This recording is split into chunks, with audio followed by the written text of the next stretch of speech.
Bismillahirrahmanirrahim. Alhamdulillahirabbil alamin wassalatu wassalamu ala asyrafil anbiya'i wal mursalin wa ala alihi wa ashabi ajma'in. Assalamualaikum warahmatullahi wabarakatuh. Tuan-tuan dan puan-puan warga ma'ruf yang dirahmati Allah sekalian. Satu perkara yang amat jelas di dalam surah Al-Fatihah ialah Allah Subhanahu wa taala ingin dikenali sebagai Tuhan yang bersifat rahmat. Di dalam ayat pertama dan ketiga Allah berfirman, Bismillahirrahmanirrahim dan Ar-Rahmanirrahim. 4 kali diulang perkataan rahmat dan kesemuanya merujuk kepada sifat Allah Subhanahu Wa Taala. Rahmat di dalam bahasa Melayu bermaksud kasih dan sayang. Di dalam sebuah hadis Rasulullah sallallahu alaihi wasallam bersabda yang mafhumnya Allah mempunyai 100 rahmat. Lalu Allah menurunkan satu bahagian rahmat ke atas jin, manusia, haiwan dan tumbuh-tumbuhan di muka bumi. Maka dengan satu bahagian rahmat tadi, kesemua makhluk yang disebut tadi mampu untuk berkasih sayang. Hadis ini diriwayatkan oleh Abu Hurairah di dalam Sahih Muslim. Tuan-tuan dan puan-puan yang rahmati Allah sekalian, rahmat Allah, kasih sayang Allah tidak tergambar, tidak mampu digambarkan kebesarannya.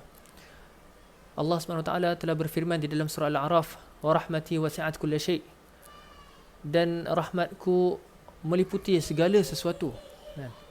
Malah di dalam sebuah hadis Rasulullah SAW pernah cuba untuk menggambarkan bagaimana besarnya ataupun bagaimana kasih sayang Allah SWT terhadap makhluk-makhluknya, terhadap hamba-hambanya.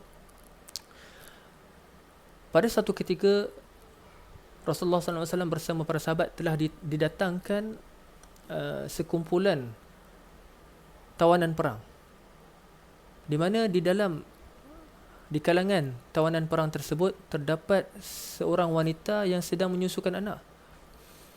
Lalu Rasulullah SAW bertanya kepada para sahabat, apakah mungkin wanita itu mencampakkan anaknya ke dalam api?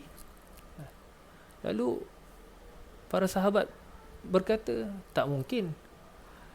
Lalu Rasulullah SAW bersabda, ketahuilah bahawasanya Allah Subhanahu Wa Taala menyayangi hamba-Nya lebih. Allah Subhanahu Wa Taala lebih menyayangi hamba-Nya daripada perempuan tadi menyayangi anaknya. Tak mungkin Allah mencampakkan hamba-hamba-Nya ke dalam api tanpa sebab.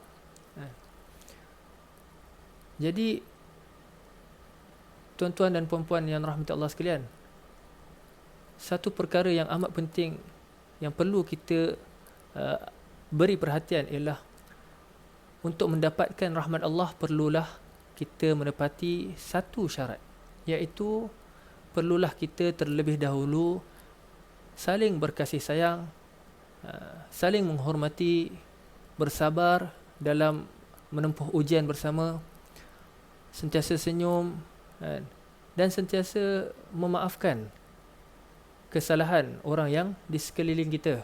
Barulah di sana kita akan dapat rahmat Allah SWT. Kerana Rasulullah SAW bersabda, man la yarham la yurham. Siapa yang tidak menyayangi, tidak akan disayangi. Hadis ini sahih di dalam Sahih Bukhari.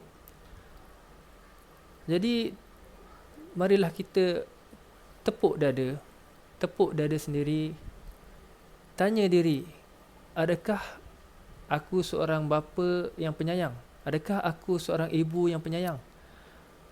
Adakah aku seorang suami ataupun isteri yang penyayang? Adakah aku seorang anak yang penyayang? Ataupun seorang individu yang penyayang di tengah sebuah masyarakat? Jika jawapannya tidak, aku bukan seorang yang penyayang, maka tanya diri, tepuk dada, tanya diri lagi sekali, adakah aku layak untuk mendapatkan rahmat Allah Subhanahu Wa Taala?